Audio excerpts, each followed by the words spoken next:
Have you ever watched a movie and you were like, what the f did I just watch? With Babylon, you will. This movie's absolutely bonkers. It's like Once Upon a Time in Hollywood had a baby with Uncut Gems and The Great Gatsby, and they dipped it in acid and did a few bumps, and now you have Babylon. Babylon is directed by Damien Chazelle, and he is on a hot streak. He's coming off of La La Land and Whiplash and First Man, and he's becoming one of those directors that I have to see every movie he does, kind of like Christopher Nolan or kind of like Quentin Tarantino. He's one of these directors that I get very excited about, and I have to see his latest movie. But this movie is something else entirely. I don't even know where to begin, but stay with me, guys. I'm going to try to get through this review.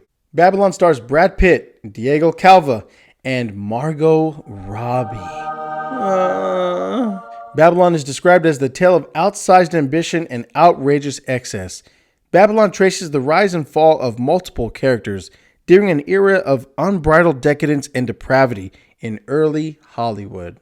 This movie is like a roller coaster with way too many loops and way too many corkscrews. It's just insane, even for me. And I'm a twisted motherfucker. I encourage you to see this movie, but here's your warning. If you're an average moviegoer and you're taking a spicy senorita on a date, you may not make it past the 5-minute mark. I challenge you right now, if you can make it past the first 5 minutes without looking at each other and saying, should we leave? I think you'll be fine for the next 3 hours and 5 minutes. Okay, let's start with the positives. Margot Robbie gives possibly her best performance ever, and I see her getting nominated for Best Actress. She is just so good. Her character takes these big chances and is censored to the heights of Hollywood that you would never see in this era. It's all because of Margot Robbie's charm and her presence on screen that all this is possible. This is just a fantastic performance, and I have to tip my hat to her. And then you have Brad Pitt, who is another contender for Best Actor, and I can see him getting nominated for this one as well, because if he was nominated for Once Upon a Time in Hollywood, this movie has him stretch his legs a little more and really show his range as an actor. And I felt for him. His storyline was the most intriguing for me. His character's at the peak of his career. He's done like 80 movies for the studio, but now it's really hard for him to transition to movies with sound. And you get to see him go through that, and I feel really bad for him. And Diego Calva, I've never seen him in any other movie before, but what a home run.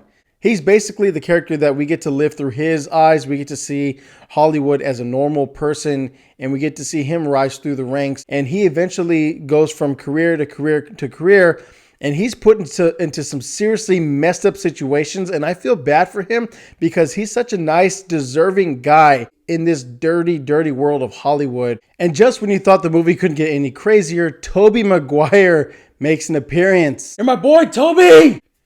You're my boy. And he is so insane. What a freak.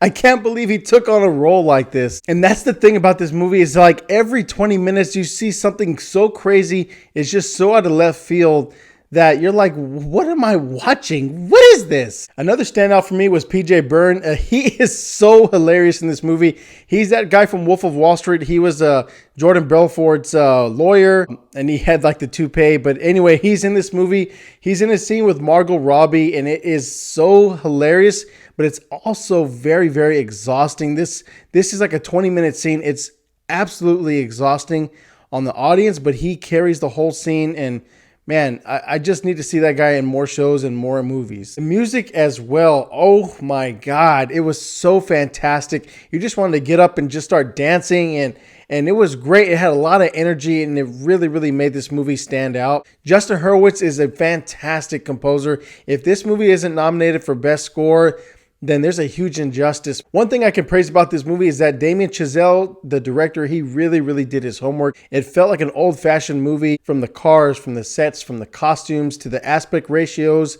to even the film he used. It felt so authentic and old school. Now let's get into the negatives.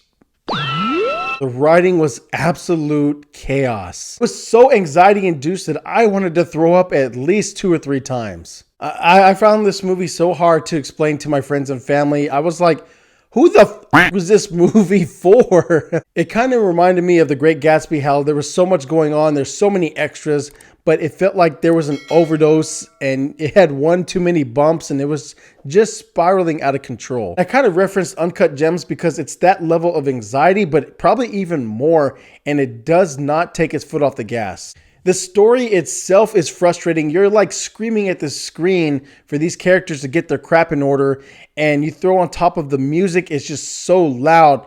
And the editing style is just, all of those things are just punching you in the face over and over and over again. I feel like over time, maybe I'll start to appreciate this movie more. And I had the same experience with The Great Gatsby when it first came out. I was like, what the hell am I watching? But now, years later, I have rewatched the movie like 10 times. It's kind of like a guilty pleasure. I do find myself wanting to see it again, and that means something. No, don't do it. Although it was absolutely bonkers. The acting was great. The set design, it was masterfully crafted. It was so professional. But the freaking story made me want to throw up and take a in my pants. And with that said, guys, I'm going to go ahead and give Babylon a C+. You blew it! Again, this movie is not for everyone. It is great on a technical level, on an acting level, professional production. It is high, top tier quality. All right, guys, I'm about to get to my spoiler section of the review. So if you haven't seen the movie, or if you don't even care to see the movie, stick around. But that's your official warning. Here we go. 3, 2, 1. Let's go. Within the first 5 minutes, there's a POV shot of an elephant's asshole, and he just shits all over a guy. And a minute later, there's another guy getting pissed on by a girl. Man, that's some kinky shit. I've never even seen that in a movie before. And then you're thrown right into this big, huge party with a whole orgy going on, and it's absolutely insane. It's dark, it's sweaty, it's disgusting. And they're even like, yeah, there's underage girls upstairs. Hey man, it was the roaring 20s, baby. And I really found it fascinating that they were shooting all of these silent films. There was like 12 of them going on at the same time. And it's just funny to see like there's no union or regulations. Everybody's screaming and yelling. People are drunk.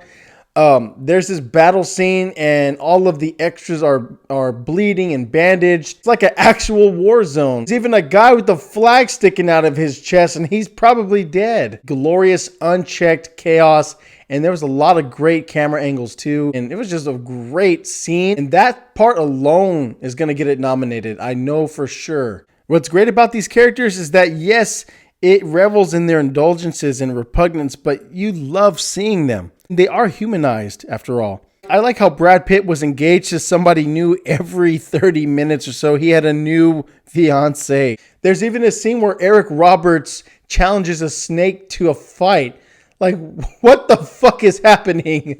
It's just so crazy. And then Margot Robbie throws up on a guy and she goes batshit crazy at a fancy schmancy party. And out of nowhere, I totally forgot Tobey Maguire was in this movie. He's like some nasty drug lord with yellow teeth and porcelain skin. He was like putting white cream and shit on his face. I don't know if it was laced with drugs or something, but he's absolutely disgusting. And he takes the guys down into this underground cave. It's like these weird orgies and torture chambers.